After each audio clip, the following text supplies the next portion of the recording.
First one's Dale. How do you think the show's going to go down tomorrow, and what's your expectations for the rest of the year? Well, I'm hoping it's going to go down really well.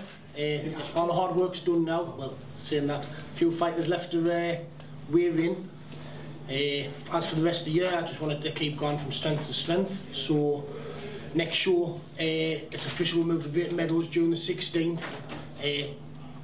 Got Anth Taylor match against Linton Russell, 100% definite matchup for the light heavyweight title, and looking at getting a lot of more big guys up the northeast to fight the likes of Colin, Ryan, Punch and all the local lads. I want to face the best fighters that we possibly can for them. Right, next one's for Steve. You're the business partner with Dale in Mid for the Cage. Can you just explain to the people who don't know who you are and what your role is with the promotion? Just working alongside Dale, obviously very good friends. We train together, and just take the support in business and hopefully make this a successful venture. So Colin, you were originally scheduled main event this card, but unfortunately your opponent pulled out due to injury. How did that make you feel, and has it affected your training knowing you've got a fight with Bama with Jason Ball coming up as well? Nothing affects my training, to be fair. I was devastated when Lee broke his hip or whatever he did, but to be fair, pretty much saved him a journey because I was going to break his face in for him. I've been trying ever since to get opponents. I even fetched one up today, but wouldn't have it, like the weight didn't work or whatever. But trying my best. I'd fight every day if I could. Makes no difference to me. When I can get matched up, I'll get matched up. I'll fight anybody, anytime, anywhere they want. So how are you feeling about the fight coming up with Jason Ball at Bama? Really looking forward to it. I think he's going to come out boxing. I like the sound of that. I want him to punch us in the face as hard as he can. Just going to smile at him and get on with business. Do you have a prediction for the fight? Nah, just loads of blood and loads of pain, hopefully. That's what I'm hoping for anyway. Next one's for Dale and Steve.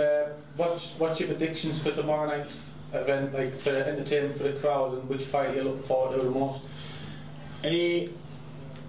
In the pro division, I think Liam and Simons, because Liam's has a war all the time, and with a title being on the line, I'm pretty much sure it's his first title shot, so I think he'll be well up for it. A lot of people in the northeast are not have heard of Eugene Fedoria, but he is one of the best guys in the UK. He's 11-1. You know, his only loss comes against a world-class grappler in Gunnar Nelson on Bama 4, I think it was. So I'm looking forward to see that, because Steve Watson is a big, strong middleweight local lad, undefeated as well, so he's going to be quite confident.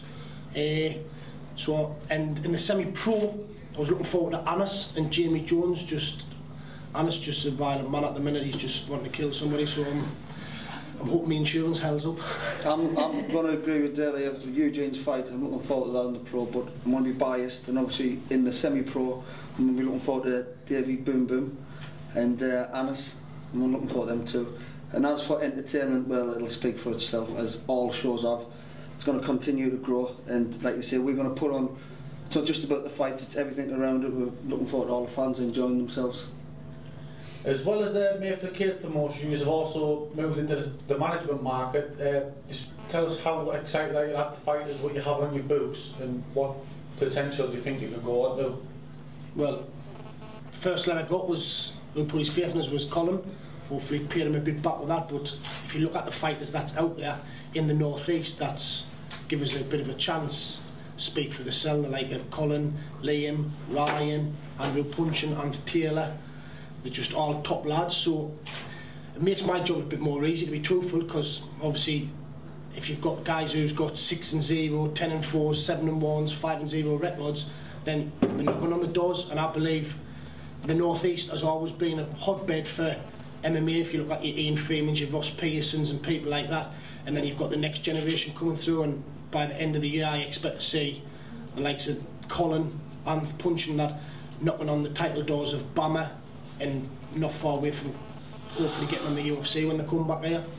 Well, that's just thank you for the few questions, and that'll do it from the fight round. Thank you. Cheers. You had a successful semi-professional record and winning titles in multiple promotions. How happy were you with your semi-professional record? We're really happy. but a lot of it was luck. As you just mentioned, it is your professional debut, but what are your big aspirations for your career as a professional? Just every fight, just take it as I go.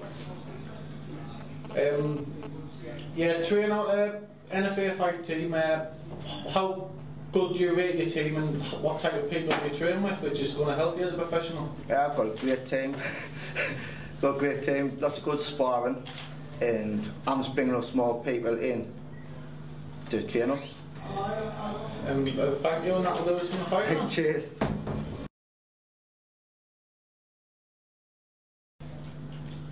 Hi Trevor, welcome to the Fight Lounge. First off, you're refereeing tomorrow's show.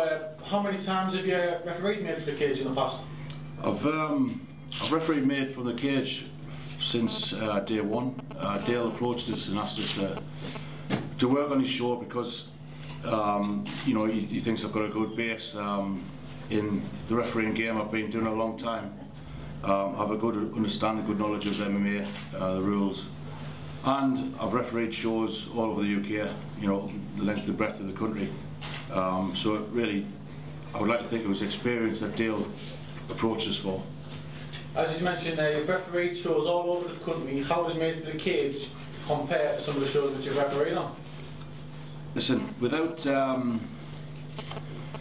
being derogatory in any of the shows, I've worked on lots of shows from your small working men's clubs up to the big televised events.